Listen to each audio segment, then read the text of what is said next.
નમસ્કાર, આઝાદ મીડિયા લાઈવમાં આપનું સ્વાગત છે। ગુજરાતની ગૌરવવંતી પ્રજા શું કરી શકે અને શું ન કરી શકે તેનો ઉત્તમ દાખલો અમરેલી જિલ્લાના લીલિયા તાલુકાના જાત્રોડ ગામમાં જોવા મળ્યો। તારીખ 28/8/2022 રવિવારના દિવસે સમસ્ત જાત્રોડ ગામના લોકો, જેમાં સુરત, અમદાવાદ, ગાંધીનગર, અમેરિકા અને દેશ અને દુનિયાના ખૂણે ખૂણે વસતા જાત્રોડ ગામના ગ્રામજનોએ ગ્રામના વિકાસ માટે આયોજન કરી વૃક્ષારોપણ કાર્યક્રમ રાખી 2250 વૃક્ષોનું વાવેતર કરવામાં આવેલ છે। આમ ગામને નંદનવન બનાવવા સાથે સાથે પર્યાવરણની સુરક્ષાની કાળજી સાથે ગામે એક આગવું ડગલું ભર્યું છે। મિશન ગ્રીન જાત્રોડાનું અભિયાન શરૂ કર્યું છે। વૃક્ષારોપણના કાર્યક્રમની શોભા વધારવા માટે અતિથિ વિશેષ તરીકે અમરેલીના સાંસદ શ્રી નારાયણભાઈ કાછડિયાએ, લીલિયા અને સાવરકુંડલાના ધારાસભ્ય શ્રી પ્રતાપભાઈ દુધાત ઉપસ્થિત રહ્યા હતા। મિશન ગ્રીન જાત્રોડા અંતર્ગત આયોજિત વૃક્ષારોપણ સમારોહમાં અતિથિ વિશેષ તરીકે શ્રી વિજયભાઈ ડોબરિયા, સદભાવના માનવ સેવા ટ્રસ્ટ રાજકોટના પ્રમુખ ઉપસ્થિત રહ્યા હતા અને સદભાવના માનવ સેવા ટ્રસ્ટ દ્વારા આ વૃક્ષારોપણના કાર્યક્રમમાં વૃક્ષોનું વાવેતર કરી અને 3 વર્ષ માટે એમના ઉછેર માટેનું સેવાકીય કામ કરવામાં આવેલું છે। તેમાં શ્રી વિજયભાઈ ડોબરિયાનું યોગદાન બિરદાવવા યોગ્ય છે। મિશન ગ્રીન જાત્રોડાના વૃક્ષારોપણ કાર્યક્રમની વેગવાન બનાવવા માટે મહાનુભાવની વિશેષ પ્રેરક ઉપસ્થિત રહી છે, જેમાં લીલિયા તાલુકા પ્રમુખ શ્રી બહાદુરભાઈ બેરા, અમરેલીના અમર ડેરીના ચેરમેન શ્રી અશ્વિનભાઈ સાવલિયા, અમરેલી જિલ્લા શિક્ષણ સમિતિના ચેરમેન શ્રી વિપુલભાઈ દુધાત, અમરેલી જિલ્લા સહકારી બેંકના શ્રી ભાઈલાલભાઈ કોઠિયા તેમજ લીલિયા સિવિલ હોસ્પિટલના ડૉક્ટર લક્ષ્મણસિંહ તોમર ઉપસ્થિત રહી અને વૃક્ષારોપણની કામગીરીને પ્રોત્સાહન આપી બધાને પ્રેરણા પૂરી પાડી છે। અમરેલી જિલ્લાના લીલિયા તાલુકાના વિકાસની અંદર જેમનો મુખ્ય ફાળો છે અને યોગદાન છે તેવા લીલિયા તાલુકાના અધિકારીઓ ઉપસ્થિત રહ્યા હતા અને જાત્રોડ ગામના વિકાસ માટે અને જિલ્લાની અંદર જાત્રોડ ગામ અગ્રેસર રહે તે માટે રાજ્ય સરકારની ગ્રામ વિકાસ લગતી સરકારી યોજનાઓ છે તેમની વિગતવાર માહિતી આપી અને જાત્રોડા ગામના વિકાસ માટે સહયોગ આપવા માટે જણાવેલ હતું। વિશ્વમાં સૌથી અગત્યની બાબત એ છે કે જાત્રોડ ગામના વિકાસ માટે સુરત, અમદાવાદ, ગાંધીનગર, અમેરિકા વગેરે સ્થળોથી ગ્રામવાસીઓ આશીર્વાદ અને મળીશું પ્રેરણા આપવા ઉપસ્થિત રહેલા હતા। મિશન ગ્રીન જાત્રોડાની વિશેષતા એ છે કે વૃક્ષારોપણનો સમસ્ત કાર્યક્રમ લોકફાળાથી કરવામાં આવેલો છે। એથી વિશેષ અગત્યની બાબત એ છે કે ગામનો નાનામાં નાનો વ્યક્તિ કે જેની સરેરાશ આવક ખૂબ જ ઓછી છે તેવા વ્યક્તિઓએ પણ તેમની આર્થિક સ્થિતિ પ્રમાણે વૃક્ષોની સંખ્યા નોંધાવી છે અને મોટા માણસોએ તેની આર્થિક સ્થિતિ મુજબ વૃક્ષો વાવેતરની સંખ્યા નોંધાવેલી છે। આમાં સંપૂર્ણપણે લોકફાળાથી કામ કરવામાં આવેલું છે અને છતાં ગામના લોકોનો ઉત્સાહ અને ઉમંગ આ કાર્યક્રમને વિશ્વના લેવલ ઉપર લઈ જવા માટે પૂરતો છે।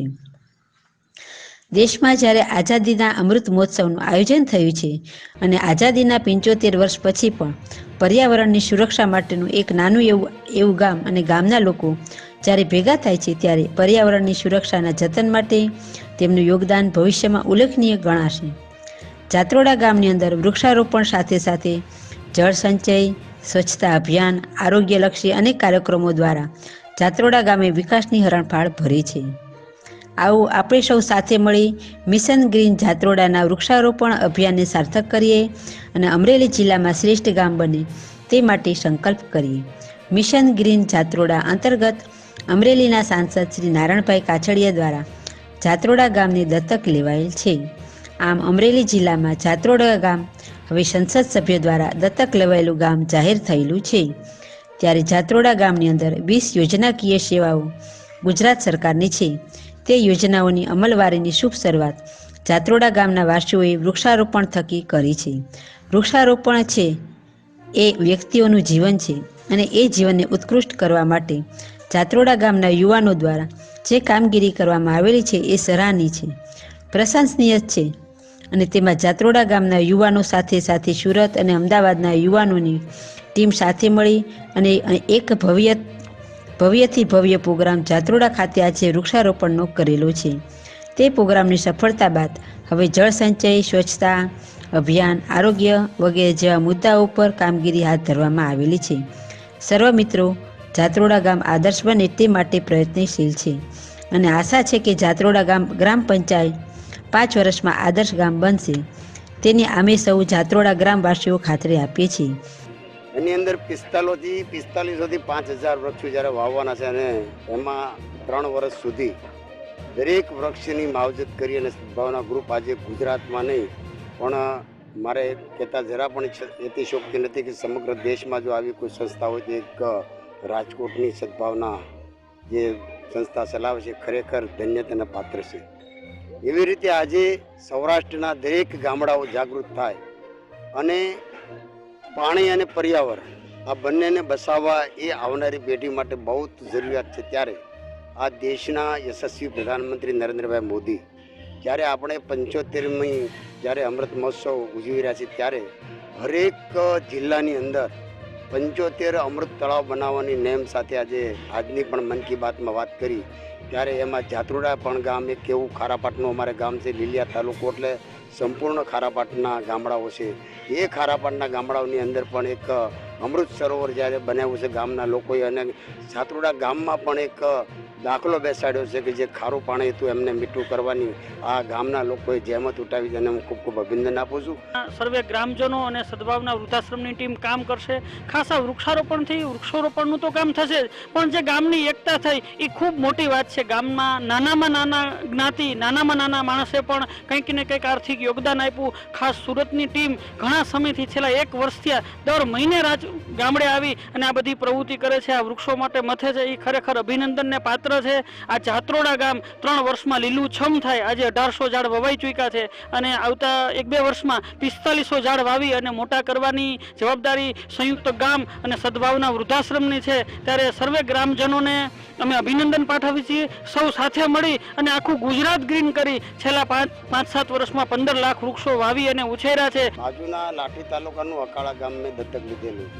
એમાં સુરતના સહયોગથી કેન્દ્ર સરકાર, રાજ્ય સરકાર અને અન્ય યોજનાઓના મારફત લગભગ 12 થી 13 કરોડ રૂપિયા જેવો ગામની સુવિધા વધારવા માટેનું કામ કર્યું. ત્યારે જાત્રોડા ગામની અંદર પણ પ્રથમ પ્રાયોરિટી જે ગામની હશે ગામના લોકોની, ગામના આગેવાનોને સાથે બેસી સુરતના આગેવાનો, ગામના આગેવાનો જે પહેલી જરૂરિયાત છે એની પહેલી પ્રાયોરિટી આપવામાં આવશે અને જાત્રોડા ગામને તમામ સુવિધાથી સજ્જ કરવા માટેની તમામ પ્રયાસો હશે.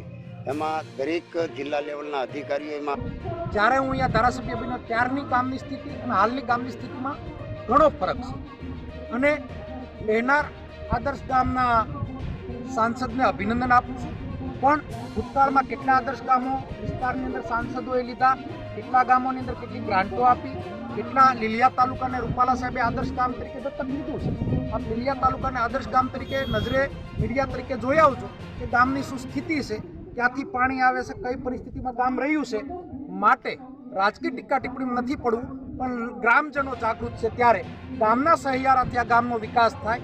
હું એટલું ચોક્કસ કહીશ કે ગુજરાતની અંદર કોઈ પણ વિકાસ થયો હોય, કોઈ પણ પરિસ્થિતિ નિર્માણ થઈ હોય તેમાં સંસ્થાનો સહભાગી છે, લોકોની સહભાગી છે અને લોકોના સહભાગીથી આ ગુજરાત આગળ વધી રહ્યું છે. એની અંદર જાત્રોડા ગામ પાછળ ના રહે અને મારા તાલુકાનો આદર્શ ગામ અને સરસ મજાનું અંટાળિયા ધામથી લઈ અને લીલિયા સુધી અને લીલિયાથી અંટાળિયાથી અમરેલીને જોડતો આ રોડ એ આવનાર દિવસોની અંદર યાદ રહેશે. એટલા માટે મારી ઉંમર નાની છે.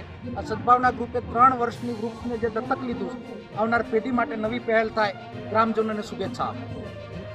એન્કર સંધ્યાબેન ઓઝા, રિપોર્ટર અબ્દુલભાઈ, આઝાદ મીડિયા લાઈવ, જાત્રોડ.